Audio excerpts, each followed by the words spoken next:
Al-Fatihah. Bismillahirrahmanirrahim. Alhamdulillah. Ar-Rahmanir-Rahim. Surah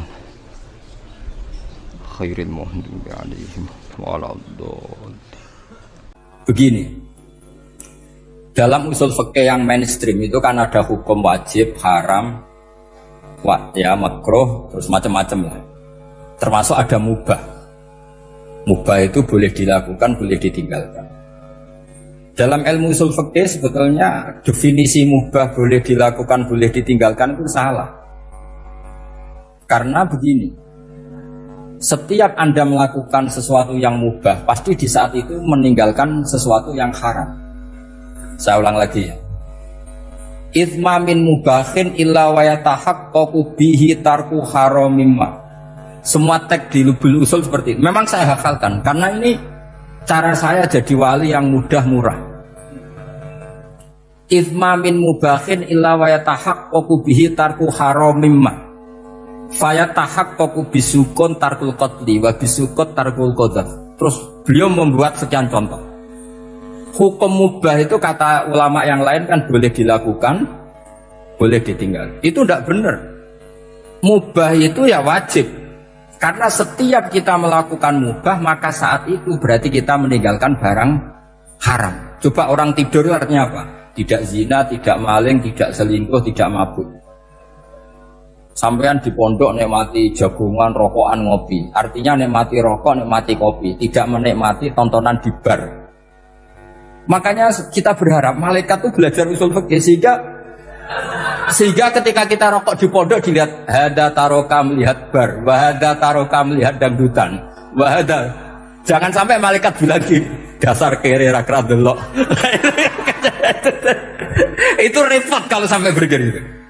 Nah, kalau mubah itu artinya tarkul haram. Tarkul haram itu wajib apa sunat? Wajib kan? Berarti setiap orang melakukan mubah hakikatnya melakukan wajib, dan itu artinya dapat pahala. Salah sampean ngajine ra khatam, dadi nglakoni mubah itu mengira tetap mubah. Maka berbahagialah orang yang ngajinya khatam. Makanya setahu saya kiai-kiai Mbah Mun ya sering guyon. Setahu saya Mbah Mun kalau ketemu Mbah Mun ya guyon terus. Guyonnya ini adalah wa minal qutbi kata Imam Ghazali. Qutbu hadaddin al-istildad bil mubahat. Poros agama ini pada akhirnya adalah nikmati sesuatu yang dibolehkan Allah Subhanahu. Orang itu kalau fasik, mau makan siang aja kalau nggak ditemani perempuan cantik nggak bisa makan. Mau jalan-jalan kalau nggak ditemani perempuan cantik nggak bisa jalan-jalan. Kalau kiai-kiai itu enggak. Gojlok-gojlokan gue seneng era karuan. Dulu terkenalnya kiai Bisri, kiai diundang katanya mau ada menteri. Ternyata menterinya ya beliau tidak masak andok di sini. Karena maknanya menteri itu pembantu presiden. Semua kita adalah bantu presiden terlaksananya kedamaian itu. Loh iya kan? Saya berkali-kali ngomong di mana-mana. Apa artinya menteri pertanian kalau kita tidak nanam padi? Mbok pinternya kayak apa tetap nggak ada ketahanan pangan. Sekarang menjadi ketahanan pangan itu rumusnya menteri apa karena petani mau nanam padi? Itu hakikatnya membantu presiden dalam ketahanan pangan. Cuma petani lebih keren karena tidak butuh digaji. Kalau menteri ya keren tapi kurang keren karena masih dapat apa? Gaji. Akeh tunggalnya anak mikir untuk gaji. Nah petani ndak mikir nggak dapat gaji. Oh itu keren. Selalu rakyat lebih keren dibanding pejabatnya. Memang gitu aturannya begitu. Aturannya begitu. Kamu saja yang kurang syukur. Jadi rakyat tuh geremong, enak jadi menteri. Ya sudah itu hak kamu. Tapi saya tidak berpikir seperti itu. Maka saya ulang lagi. Ya. Kenapa saya ngomong seperti ini? Supaya tadi saya sudah bilang, saya sudah nggak menang dalam suara, harus menang dalam logika. Karena ini audisi, ini audisi. Di kabar Mbah Mus nanti yang menang siapa tidak tahu.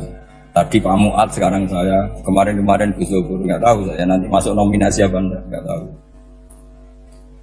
Begini, kalau artinya fi'lul mubah itu tarkul haram, saya ulang lagi. Kalau fi'lul mubah itu artinya tarkul Maka mubah ini spesial spesialnya. Sehingga Allah kadang ngendikan sederhana sekali. Wa min ayatihi manamukum billaili wan nahar. Termasuk ayatnya Allah adalah kamu ditakdir tidur malam hari maupun siang hari. Kalau kamu nggak malam hari, subuh hari, pagi hari, siang hari. Kenapa dihitung wa min ayatihi? Sekarang kalau ada pakar medis, pakar kesehatan bilang ini kalau kurang istirahat mati, kalau kurang istirahat jantungan. Berarti tidur adalah menghilangkan penyakit jantung. Obat paling mandi dengan orang rutin tidurnya itu masih mandi orang rutin tidur. Kamu beli obat harganya 1 miliar tapi gak pernah tidur 3 hari, tetap taqabbalallahu minna minkum taqabbal ya karim. Maka yang penting itu obatnya apa tidurnya? Tidurnya yang dibantu obat. Tapi kalau obat tok gak dibantu tidur masih sakit. Berarti penting mana tidur sama obat? Karena penting tidur wa min ayatihi. Orang kayak sampean sering delok YouTube, delok gambar semacam-macam. Barokah mana dengan tidur? Wong nak melek mripate delok macam-macam. Barokah tidur. Jadi tidur adalah perlawanan terhadap keinginan melakukan haraman. Ya saya ulang lagi, tidur itu adalah perlawanan terhadap keinginan melakukan keharaman. Jadi kalau mau tidur nyati gini, ya Allah, siap tidak berangan-angan tentang maksiat terus tidur. Oh itu wa min ayatihi. Jangan kok gak di duit terus ngombe sing akeh ben iso ngantuk. Wah ini tidur yang untuk melawan kemiskinan. Supaya lupa utangnya tidur, lupa kasusnya. Itu udah akan jadi wali seperti itu. Kalau jadi wali tak gugat itu. Nah, sehingga karena mubah itu tarkul haram, Allah itu sering menghitung ibadah yang super itu halal mubah. Misalnya Allah ngendikan kulu washrobu, kamu harus makan. Sekarang gini, jaga kesehatan itu wajib enggak? Wajib. Kalau saya ada sehat tidak bisa ngaji di sini. Apalagi Bang Mus kalau nggak sehat ditunggu orang se-Indonesia fatwa. Dan di antara cara sehat kamu harus makan. Kalau nggak makan sakit. Lalu makan dengan posisi menyehatkan orang yang bisa fatwa, bisa mulang, bisa macam-macam. Posisi ini super apa tidak super? Super. Maka Allah kadang sederhana ngendikan ibadah itu kulu wasrofu jom kowe yo mangan yo. Tapi ayat ini menjadi tidak hebat kalau dibaca orang tidak pernah ngaji usul fikih. Pangeran piye toh? Dirimo ngongkon mangan kowe dikongkokno kulu. Wis ora usah ngono ya wis mangan. Rusak Quran kena makna niku rusak. Kamu tahu superiornya ayat kulu wasrobu kalau belajar fa inna fi'lal mubah berarti tarkul haram karena saat melakukan mubah artinya tarkul haram. Dan tarkul haram itu penting. Sekarang gini, merusak diri sendiri haram apa enggak? Haram. Untuk supaya tidak rusak kamu harus makan. Berarti makan wajib apa sunat? Wajib. Lho sing haram itu kalau tulung piring dintekno. Nah, dengan cara pemaknaan seperti ini Quran akan superior. Bahkan di ayat-ayat yang kelihatannya sederhana, kulu washrobu wala tusrifu. Ketika Nabi Musa dimenangkan mengalahkan Fir'aun, itu Allah firman pertama gitu, kamu harus makan mimma razaqnakum. Cuma syaratnya wala tadghaw fihi fayakhilla alaikum ghadab. Kalau kamu berlebihan nanti dapat ghadab saya. Nah khawatir saya kalau ilmu ini sudah hilang terus ayat-ayat yang biasa tentang kemanusiaan dikira biasa. Padahal ayat ini super. Misalnya nikah. Nikah itu oleh Allah, perempuan yang kita nikahin itu oleh Allah disebut surga. Saya punya bukti, misalnya gini ayat ya, wala tangkihul musyrikati hatta yu'min, wala amatum mu'minatun khairum min musyrikati walau a'jabatkum. Terusannya ayat, wala tangkihul musyrikina hatta yu'minu, wala abdu mu'minun khairum min musyriki walau a'jabakum. Terusannya ayat, ulaika yad'una ilan nar. Para musyrikah yang ingin kamu nikahi karena mereka non muslim atau kafirah atau musyrikah itu hanya mengajak kamu masuk neraka. Maksudnya ngajak itu kan bisa saja kamu tertarik perempuan tadi sampai kompromi merubah akidah kamu. Terusannya ayat wallahu yad'u ilal jannah. Harusnya dengan perbandingan kamu jangan menikahi musyrikah. Logika perbandingannya kan wallahu yad'u ila nikahil mu'minah. Saya ulang lagi, harusnya muqabalahnya kan wallahu yad'u ila nikahil mu'minah. Allah mengajak kamu supaya menikahi mu'minah. Tapi kata mukminah sama Allah diganti wallahu yad'u ilal jannah. Allah mengajak kamu masuk surga. Ila nikahil mu'minah. Artinya gini, setiap kamu hubungan intim sama istri kamu itu adalah menjadi kamu tidak zina. Jadi kalau kamu tidak zina, barokahnya istri kamu ini penopang kamu masuk surga. Makanya Rasulullah pernah ditanya, ibadah itu apa saja? Nabi secara ringan diantara jawabannya, wa fi buti ahadikum shadaqah. Sudah kamu ngumpul istri kamu itu ya ibadah. Terus kata sahabat-sahabat, ya Rasulullah ayati ahaduna syahwatahu wa walahu ajrun. Yang benar saja Rasulullah, masa urusan itu dapat pahala gitu. Nabi jawabannya ya enteng. Alai salawa doa fi haramin aka'ana alai wisrun. Kalau dia salah yang dikeloni kan ya dosa. Berarti kalau ngeloni yang benar juga pahala. Berarti istri kamu itu jannah surga. Cuma jannah yang agak aneh karena rewel itu agak aneh. Jadi itu jannah yang agak aneh. Maka supaya jannah ini tidak aneh, kata Rasulullah itu cara bersuami istri itu kata Rasulullah halla jariyatan tula ibuka wa tula ibuka. Sebagian riwayat halla jariyatan tudhahikuha wa tudhahikuka. Kamu cari perempuan yang gampang guyon, gampang rileks. Mula apa itu rileks, mudhahaka ya rileks. Saya berkali-kali cerita, saya ini termasuk orang yang nggak pernah diskusi penting sama istri saya. Karena takut tegang. Jadi kalau tegang itu yang suaminya kalah. Jadi saya itu nggak pernah diskusi penting. Saya kemarin mau ke Pasuruan ya, mau ke Peloso itu ditanya, mau kemana? Ya tidak tahu. Terus pulangnya kapan? Ya tidak tahu. Wong kok roh-rohan. Ya saya senang saja. Enggak roh itu artinya kan bodoh. Orang bodoh itu enggak mukallaf, artinya enggak dosa kata saya. Jadi saya ngambil hikmahnya saja. Anda tahu, ditakoki kok jawabannya ora jelas. Ora jelas itu misteri. Memang dunia itu penuh misteri. Pokoknya tak itu. Pokoknya yang kira-kira itu jadi tidak penting. Rasulullah itu kalau debat sama istrinya ya milih gitu, milih mula abba mudhahaka. Saya punya sekian cerita betapa Rasulullah itu rileks ngadepin cemburu-cemburunan. Sayyidah Khadijah tentu orang yang super bagi Rasulullah. Sampai ketika adiknya Sayyidah Khadijah, kalau nggak salah namanya itu Halah itu, kalau datang itu Rasulullah itu menjamu karena mengingatkan suara Khadijah. Kalau muji Khadijah itu sudah langit Rasulullah. Sehingga Aisyah itu cemburu. Bagaimana anda selalu muji Khadijah? Waqad abdalakallah khairan minha. Allah mengganti yang lebih cantik ketimbang Khadijah dan lebih muda. Maksudnya Aisyah. Kenapa masih muji yang sudah meninggal? Tua lagi kan. Gantian Sayyidah Fatimah yang tersinggung karena ibunya ditua-tuakan. Itu ketika Fatimah cemburu, mangkelnya sama Sayyidah Aisyah. Mangkel manusiawi lah. Gak usah kamu jadi Syiah terus benci Aisyah itu. Karena kalau kamu jadi benci Aisyah berarti kamu nganggap Aisyah itu salah. Dan itu efeknya di Rasulullah. Berarti Rasulullah milih istri yang salah. Makanya kita ini madzhabnya ahli sunnah. Abu Bakar tidak mal'un. Kenapa tidak mal'un? Kalau kamu bilang Abu Bakar mal'un berarti Rasulullah salah pilih teman. Umar tidak mal'un karena Rasulullah pasti milih teman yang benar. Begitu juga milih istri yang benar. Dalilnya tidak usah jauh-jauh. At-thayyibatu lit-thayyibi.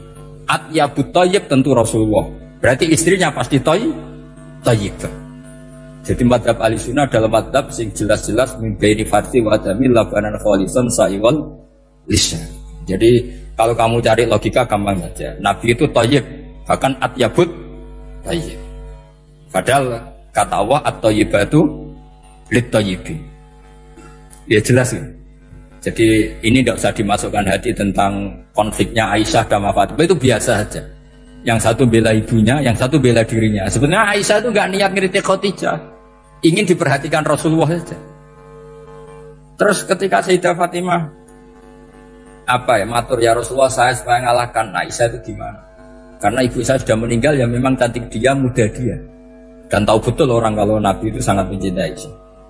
Kata Rasulullah bilang gini saja, tetap hebat ibu saya, karena ibu saya dapat Rasulullah rondo untuk Joko. Kowe ayu kaya apa iku untuk dudo. Jadi rileks saja Rasulullah. Akhirnya ya semenjak itu enggak ngeritik lagi, bahaya ini kalau ngeritik. Khadijah itu kan sudah umur 40 tahun. Janda dapat Joko. Aisyah perawan untuk Judo. Keren mana? Keren Khadijah. Jadi tidak semua masalah itu Nabi itu menyelesaikan cara ekstrim. Nabi itu biasa mula apa? Santai. Nah, kalau para mbak-mbak ini ingin jadi surga yang enggak aneh, syaratnya jangan rewel, karena di surga itu enggak boleh ada orang rewel.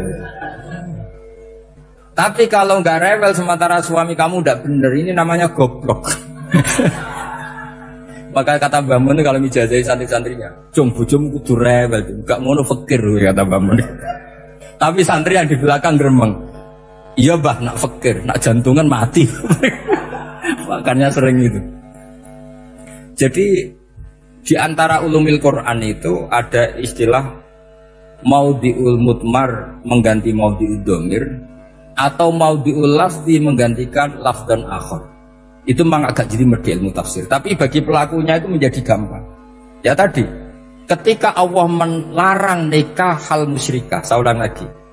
Ketika Allah melarang nikah hal musyrikah, normalnya perbandingannya kan wallahu yad'u ila nikahil mu'minah. Tapi sama Allah diganti wallahu yad'u ilal jannah.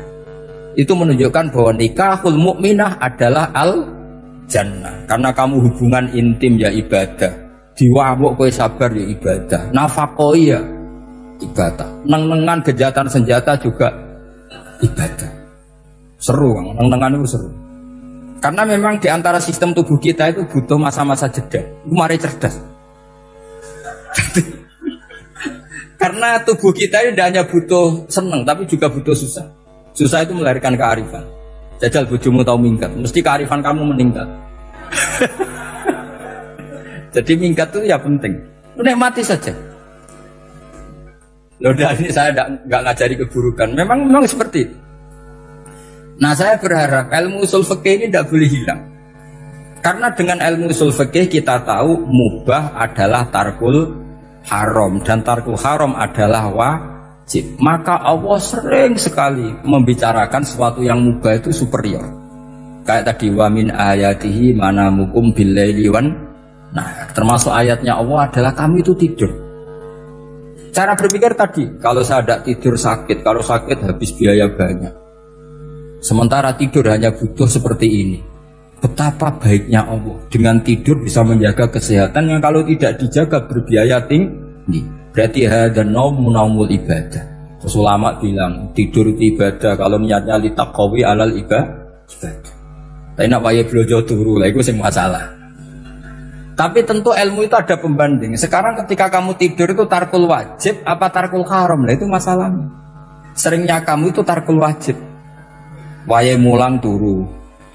Wae ngantor wong kerja turu. Lah itu tarkul haram atau tarkul wajib?